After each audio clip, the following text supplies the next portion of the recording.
जय श्री कृष्ण। आज बात करते हैं ईश्वर पे भरोसा रखने से क्या मिलता है। ईश्वर पे आस्था, विश्वास, भरोसा रखो तो आपको वो मिल जाता है जो शायद आपके नसीब में भी ना हो, लेकिन प्रभु कृपा से वो आपको मिल जाता है। कहानी ये है कि एक मंदिर था, बहुत दिव्य मंदिर था। उसके बाहर भिखारी बैठे थे, दो भिखारी बैठे थे।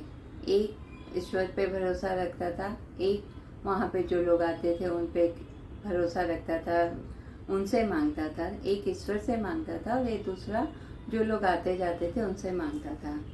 तो एक सेठ जी रोज मंदिर आते थे और दोनों भिखारी की बातें भी सुनते थे। ऐसे ना कि एक कहता था कि भाई ईश्वर तुमने सेठ जी को दिया तो हमें भी दो।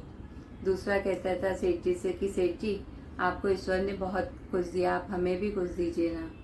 तो एक दिन सेठ कई बार उनकी ये बात सुनता था। तो एक भिखारी हमेशा ईश्वर पे आस्था रखता था, दूसरा कहता था कि सेठ जी आप मुझे कुछ दीजिए।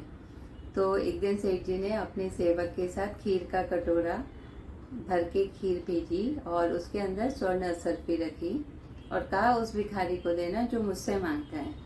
वो सेवक दिया है उस भिखारी को। वो भिखारी बड़ा खुश हो गया कि आज तो सेठ जी ने खीर भेजी है। तृप्त होकर उसने खीर खाई, फिर थोड़ी खीर बच गई।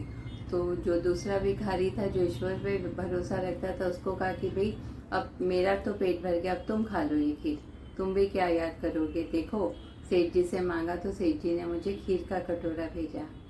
तो ठीक है, दूसरे भिखारी ने भी खीर खा ली।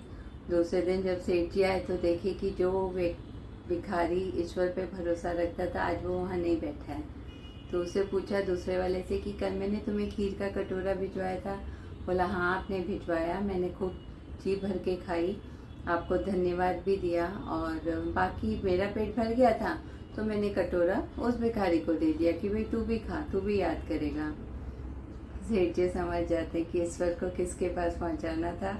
वो जो धन असरफी सेठ जी उस व्यक्ति को देना चाह रहे थे, लेकिन जिसने ईश्वर पे भरोसा किया वो उसे मिल गई और उसके बाद उसने वो भिखारी वाला काम छोड़ दिया और वहाँ से चला गया। ऐसी है प्रभु कृपा।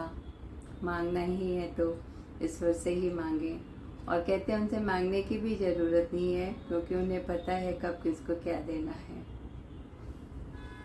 सबका मंगल हो।